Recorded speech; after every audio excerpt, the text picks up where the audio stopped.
Bamananw ko kuma fɔlen kɔrɔ tɔ ko o ye dalama ye. Aw ɲɛ bɛ ni so dagabana minnu na, tunga lafiya de ni so dagabana ye ni k'a jɔ an ka tunganage minnu sigilen bɛ jamana kɔ kan ni olu ye danaya ta k'a da tunga lafiya kan. Nin so in kelen-kelenna bɛɛ lajɛlen bɛ jalakɔrɔbugukaw olu de fɛ yen nɔ. E maa min bɛ yen nɔ k'i b'a fɛ ni ka terrain sa tunga lafiya maaw bolo, o ka nɔgɔ. Terrain bɛ tunga lafiya maaw bolo Banankɔrɔnikaw fɛ yen nɔ min n'u bɛna kɛ cité hectare 3 o de sanfɛ. Terrain kelen-kelenna bɛɛ lajɛlen ye titre foncier de ye wa 15/20 o de don. Sɛbɛnwari 4,400,000 ani 100,000 i bɛ se k'a sara dɔɔni kalo 12 kɔnɔna la i bɛ euro wari 573 ni ka o bɔ walima kalo 18 i b'a sara dɔɔni euro wari 382 i bɛ o bɔ o bɛ bɛn kalo 18 ma a dɔgɔdɔgɔnin saralen kɔfɛ terrain ale bɛ k'i ta ye ne maa min y'a dɔn k'a fɔ ko sɛbɛnwari 4,400,000 ani 100,000 bɛ i bolo yɔrɔnin kelen i bɛ se ka i ka wari sara terrain ale bɛ k'i ta ye aw maa minnu fana bɛ yen nɔ k'a fɔ aw tɔgɔla terrain bɛ aw bolo terrain ninnu papier ye titre foncier walima permis d'occuper de don i b'a ta k'a di tunga lafiya maaw ma i n'a fɔ aw ɲɛ bɛ ja minnu na cogo min na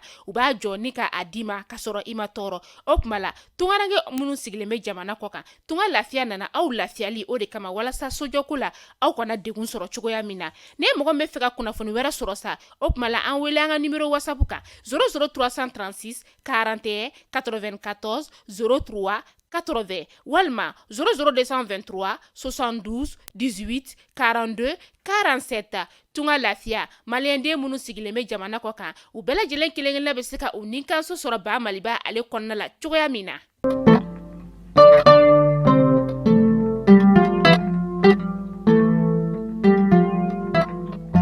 Bi ye sibiri ye septembre kalo tile 22 san 2023 aw minnu b'an ka kunnafoniya ni ka ale lajɛ san kalo 12 o kɔnɔna la kunnafoni min b'a lase aw ma tɛnɛ fo ka taga se juma ma an b'aw fo aw ka waati o cogoya la kunnafoni ale waati selen ni a y'o bisimila.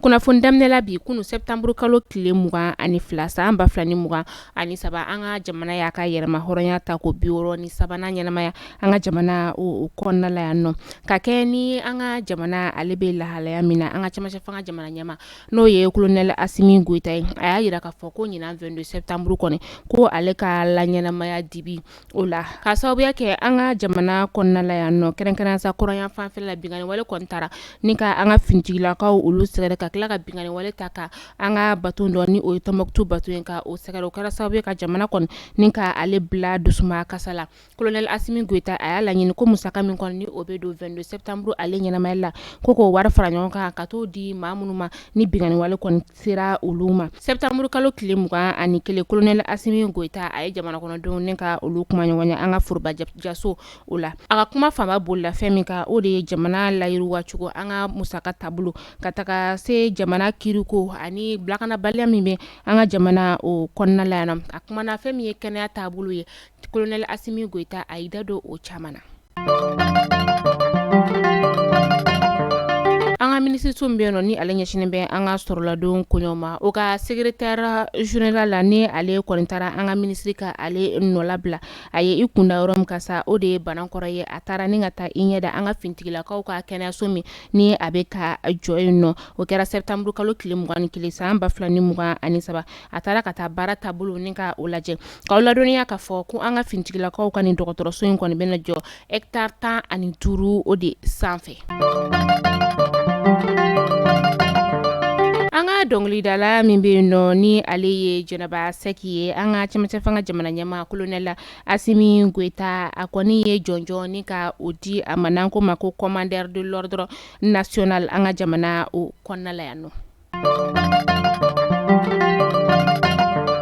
An taa Tɔnbukutukaw olu fɛ yen nɔ septembre kalo tile 21 san 2023 banbagaci wale tigilamaw kɔni ye bingani wale ta ka Tɔnbukutu dugu ni ka o sɛgɛrɛ min n'u ye mugujugu 2 ka o de kɔni fili Tɔnbukutu dugu o kɔnɔna la kelen u ye o fili ni ka taga Tɔnbukutu dɔgɔtɔrɔso o kɔnɔna la kelen dɔ u y'o fili ka taa rond-point yan fanfɛla o la a yirala k'a fɔ ko maa 2 kɔni bɔnɛna ani na maa 5 olu joginna lalawuriliw kɔni olu bɛ sen na.